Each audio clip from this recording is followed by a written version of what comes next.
આપણા દેશનો ઝંડો તિરંગો છે. ઉપરનો રંગ કેસરી, વચ્ચે સફેદ અને નીચે લીલો રંગ છે.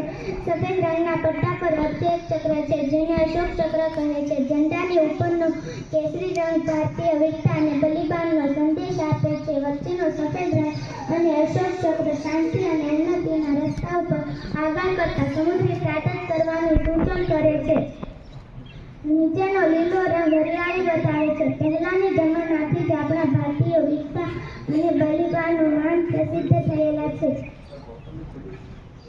આપણે શાંતિ પસંદ કરીએ છીએ, સાથે સમૃદ્ધિ અને વિકાસ માટે પણ પ્રયત્નો કરીએ છીએ. એ રીતે આપણો ઝંડો આપણા દેશનું પ્રતીક છે. આપણે આપણા ઝંડાનો આદર કરીએ છીએ. આ આપણને પ્રાણ કરતાં પણ વધારે પ્યારો છે. તેના સન્માનની રક્ષા કરવી એ આપણું કર્તવ્ય છે. અસ્તુ. જય હિન્દ, જય ભારત.